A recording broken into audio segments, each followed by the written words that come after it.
Here, what's going on? Welcome back to another episode of D2D podcast. Ready to rock today. Last week we talked a little bit about just getting 1% better every day. Today I want to go, Kizzer, if you want to shine some light on what we did talk about. You were very involved, which I love. So in the last podcast, we guys talked about like what's our why and like how you can find your own why and like what are some of the steps you can take in order to like build greater amount of confidence. So in this podcast, we're mainly gonna touch base on like what are the actionable steps like we guys and you guys can take in order to like become the best at door to door.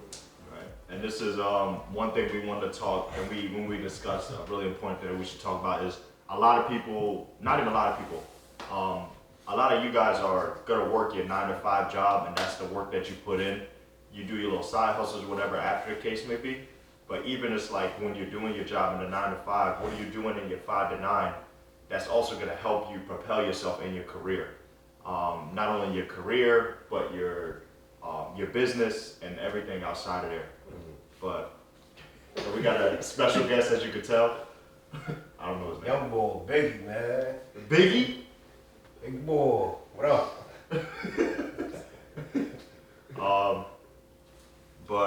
Chris, you want to tap a little bit into what? Yeah, I know we was talking about like what people do like outside their 5 to 9 and stuff like that. What I wanted to ask y'all both, like, was there, besides, we're in door to door right now, but was there something in your life, that you were pursuing that you weren't, giving like your all, like you weren't going as hard in your 5 to 9, like you didn't give it your all, and that's why, it didn't work out. Is there something that happened? Is there like something in 5 to 9 wise, or just in... Like, was there something you were ever pursuing, but you didn't give it your all, and that's why, and that's why you didn't end up like it didn't end up working? Cause I know me personally, like I'm a baseball guy. Me, I like baseball and all that, and I know I wasn't doing the right steps outside of practice. Like after that, I know I wasn't giving it my all, doing the extra shit. That's why I'm sitting on the couch. I'm not in the MLB. You feel me? I can live with that because I know I didn't put in that work. Nah, I mean, for me, I feel like there's a lot of things I did growing up that I really didn't give my all. I'm not gonna lie, funny story. I grew up playing basketball, and I used to not be as good as all the others. I had like a little heart condition and stuff like that, and I wasn't athletic, but I had all the gear. I had all the gear. I had the goggles. Motherfucker never get picked up. I had the headband like Mello. I had the shooting sleeve, but I was ass. But I always wanted to look like the part, but I never really was the part. And I really didn't understand like the grind it took to really get good at the craft, or with like anything such as baseball as well too. Like I remember I was growing up, I was playing baseball, and I was alright. Like I was decent enough to make the team, but I got cut from my high school team, both basketball and baseball. But in baseball, I was just so mad, but I knew I didn't put the work in, and I wanted to actually transfer to another school. And then it was so funny because I wanted to transfer, and then my dad was like, "Everett, you're not that good." It kind of crushed my whole. It kind of crushed my whole spirit in terms of what I wanted to do and pursue in life. So I definitely went through a drought in terms of. First of all, it took me forever to really find out what I really wanted to do. But I had to go through so many depths of being low and being bad and terrible to make me sit up and realize, like, yo, when are you going to actually commit to something? Because I never really committed to shit. So, yeah, that's really what it took for me, just being bad at, like, everything I really pursued in life. And then just wanted to say, yo, when am I going to stop being a loser? And when am I going to actually commit and find out what I want to do? So, that was kind of a little in-depth about me. I feel that. That's actually, it's something that luckily I caught. So your question was more so like something that I really didn't commit to, that I should have. I ended up committing to it, which is pretty cool. So a little bit different, but track back when I was in like middle school and stuff. I ran track for just fun. Yeah. Not fun, but I was good at it. So I was a 400 hurdler, and that was my sport. Or sorry, that was my event. When I got into high school, I was good at it. So I was naturally like I was an athlete growing up. So I was I was good at everything I did. But I always thought I was working hard, and that was the biggest thing, right? Like I would go to practice going hard. Like I'm making sure I'm in first every single rep we did. I'm going hard. Like I'm doing 4 different events, 6 different events. I was doing triple jump, long jump, 400 hurdles, 200, 400.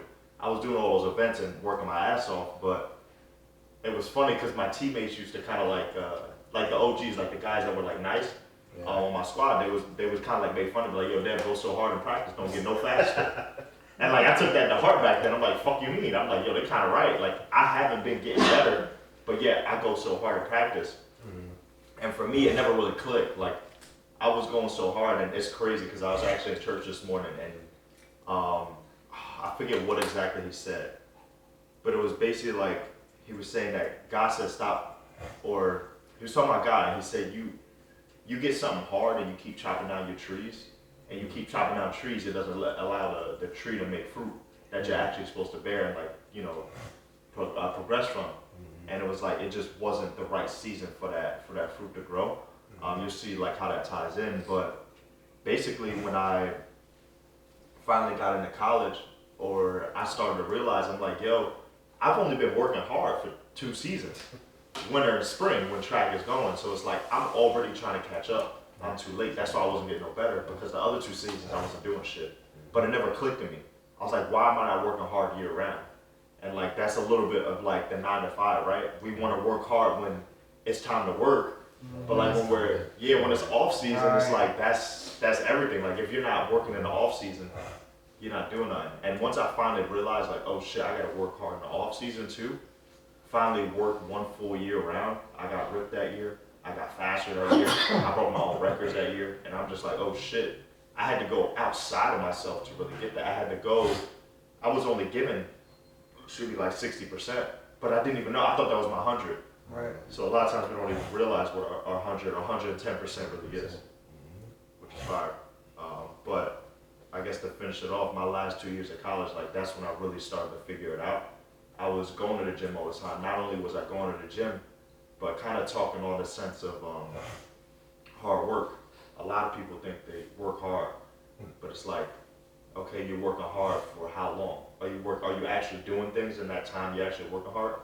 You could get shit done in 30 minutes that you had planned to do in 8 hours. Right. But it's all about what you're doing in that 30 minutes. Like, are you working hard in the 30 minutes, or are you just working in the 8 hours? Right. Kind of thing. But once I went into my last 2 years in college, when I say going hard in the gym, like I knew exactly what I had to do to get to where I wanted to be. I knew exactly what muscle groups I had to work on. I knew exactly when to do it. I knew exactly how to do it. And like, that's working hard. Like those little moments of like, well, one, preparation. Yeah. Preparation is number 1. If you guys not prepared for whatever you're trying to do, cook. Like 5 P's in life, I heard it from somebody. Proper preparation prevents poor performance. That's fire. That's a fact. That's fire. Yeah, prep. If I didn't have a plan for the year, if I didn't have like segments of when I was gonna do what I was gonna do, it wouldn't have worked. But yeah, preparation, making sure I was prepared for the year. And then after that was just like actually doing it and following up. And you're gonna have times where you kind of fall back, and just to dive a little bit deeper into that, it's like there's the little moments too, right? Those moments where everything's going great. You always start off with motivation. Motivation only lasts you 2 weeks. Right. Once that 3rd week hit, it's like, damn, this is pure discipline. But like that's where the games begin. That's when the hard work begins. That's when your brain starts telling you, yeah, you good. You did great these last 2 weeks. You did all right. And then now you find yourself in a cycle. And that's a great topic that you bring up, because you actually had a step ahead of me, because you actually knew what you were working hard for. Like you knew what, like you didn't know, you knew you were training, but you weren't training all seasons around, but you at least knew what you were working hard at. I was kind of different. Like I was just knew I was a hard worker, but I Right. really wanted to work hard. I wanted to make it look like I was working hard, but I really wasn't putting in the work. That's two completely different scenarios. So my question to like both of you guys would say, what would you tell that person who has like strong willpower and they do work, they feel like they're working hard, but they don't actually know what they're working towards yet? Life. In life, in general. Like they may feel like this is what I should be working hard at, or this is what I should be working hard at, but they don't fully understand, I guess, what their purpose is or what they should really be working towards in general. They don't really know yet. They think this looks exciting. It's like instant gratification. That's really what I'm getting at. Like they think, oh, this looks lit or this looks exciting. Maybe I should work hard towards that. Oh, this looks lit. This looks good. I should be working hard towards that. But they really haven't got a full grasp on what they really want to do in life. So they're just trying everything, but they're not really fully bought in. I think. One, Go ahead. one thing I can say to that is like, what can you passionately like what honestly can you do happily that you will be okay with not getting paid with? Like, can you do that thing and if you don't get paid, will you still do it the same way? Like whatever that is, that's what you need to work hard at. That's what I would say for that question. What? I feel that. I think it dies. For me, I was able to work so hard because I was getting to know myself so much. And I was learning that, like, I was learning about me more. And not only, but it's because of the effect of what hard work was doing. I was working like hard. It's kind of like they're going both ways. Like I was working hard, but as I'm working hard, I'm learning about myself. But also too, like we talked about last podcast, like how to think as well. But I don't want to go into that too much. But I'll focus on what you're saying. To find out, really, ask it one more time. Sorry, so it click. Hey. No, you're good. Nah, so it was really in terms of like, you know, Instant someone gratification, has, you're saying. yeah, instant gratification. Like, you know, somebody knows they want to work hard, but they really haven't configured what they want to really work hard at yet. They're trying different things. Like, they're bought into, like, temporarily, they're bought into this, and they're trying this, and they think they're working hard at it. Well, you know, Yeah, you gotta get if you're to a know master at yourself. everything, you're really, you know nothing. What is it called? Jack of all trades, master of none. Yeah, exactly. Yeah, you gotta get to know yourself. Like you gotta learn to love yourself. And you gotta give yourself room to be open with yourself. And I think a lot of people just don't like to be vulnerable with themselves. Like I think we touched on it a little bit before. But back when I was in high school, if I was to sit there and listen to rock music, I would literally sit there and judge myself. Like I would judge myself because how I feel other people would judge me. And it's like, oh, I don't want to listen to rock music because it's not cool. Or it's like, oh, I'm part of a certain crowd if I don't listen to rock music. You have to be so vulnerable with yourself. If you fucking like something, like, just admit to yourself that you like it. Like, be real with yourself. Like, tell yourself, like, it's okay to like, what'd you say? What'd you say? But it's like, you gotta be vulnerable with yourself. You gotta tell yourself, like, not even tell yourself, but you always know how you feel. You just have so many layers in front of it that like it makes you go in denial. And that's when you lose yourself. That's when you start trying to please other people. You start doing all this extra shit. Like, bro, if you like rock, you like rock. Like, embrace that shit. Love yourself. Like, give yourself the room to actually to enjoy life. You know what I'm saying? Like, you're taking it for granted. Like, you know, give yourself the room to really just grow. And you can't grow if you got like a vine that you're not really watering or a plant that you're not watering. Okay. So, quick question, because he said he admitted like he was training towards baseball, and baseball was his thing, and he was working hard towards that. He was like, you know what, I'm gonna be this. I'm gonna go to the MLB. Like, F it, nobody's telling me anything different. Now, for you, did you feel like you wanted to go professionally, like in track, or did you feel like while doing track, it was just gonna open up more opportunities later down the road? I did want to go professional. I did. But I fell in love with track because I was also good at it. But I did want to go pro. But I also, in the back of my head, I knew that I wasn't really fast enough to do that. So I kind of made excuses in a sense. But that was because I wasn't working all 4 seasons. I wasn't doing the work behind closed doors. I wasn't doing the 5 to 9 grind. But when I was like, oh yeah, can't nobody beat me now. Like now I could really feel like I could do it, but it was only my last 2 years. Oh. So it wasn't really like, I could have gone and like trained more, but I just didn't. I didn't feel Do like you it think- necessary. Do you think, given that you had only had 2 years left, do you think that played a part in your actual grind? Even when you said you were good, Yeah. do you think that, yeah?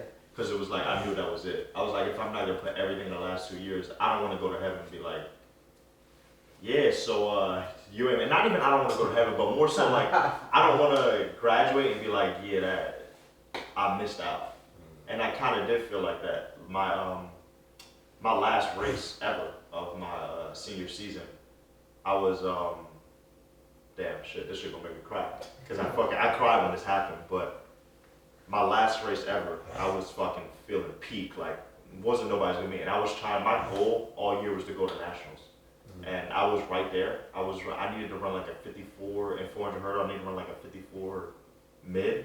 My PR was like a 55 flat. So I just needed a half second, which is a lot, but I definitely could have did it. But I took off and I already broke staggered. So I was in lane 6, but I was already catching up to lane 7 immediately.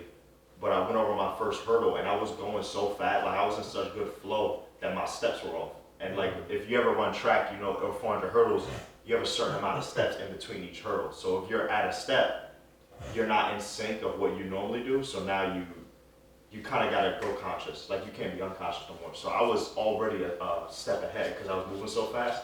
And when I went to go over the hurdle, my foot, like I was so close to it and I couldn't even tell that I got caught underneath it. And I tumbled over and I dropped, bro. I fucking broke, bro. I was so upset. Yeah, the last one. I got up and finished, but it was just it beat me down so much. And at first I was so hard on myself, but I ended up just kind of realizing that it's like, yo, it's not about that. It was about everything that I did to lead up to that. Yeah. And I was like, that's what helped me overcome it. But if I didn't work as hard and I did that, like if I didn't do my 5 to 9 and then that happened, I'd still probably be trying to get over it. Yeah. Kind of thing. But knowing I did all the work and I worked all 4 seasons and I knew exactly what I needed to do and I felt peak, it was the journey that really took it over.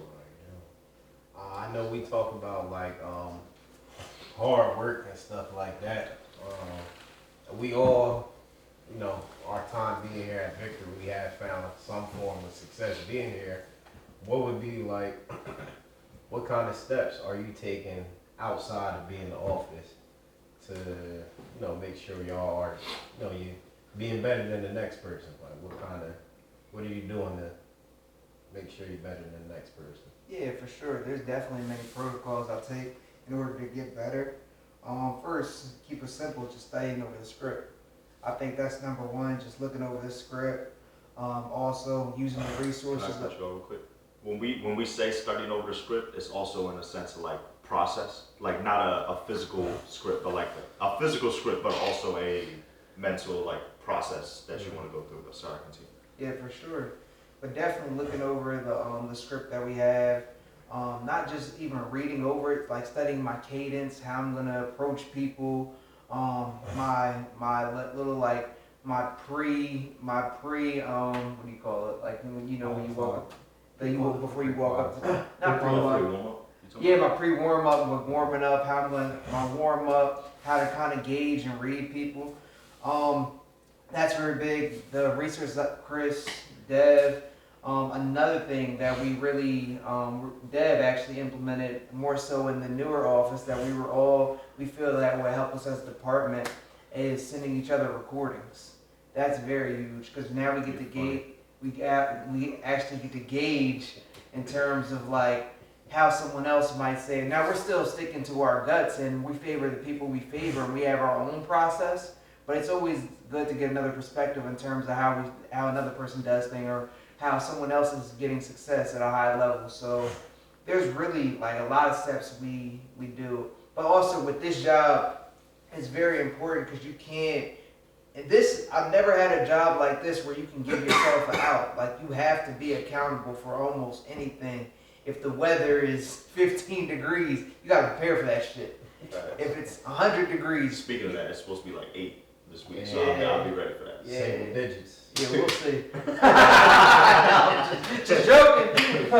But But like with this, I've never been in a job where you have to mentally, physically, spiritually be bought in. Because if one of those things aren't all the way there or aligned, you would have a shitty day.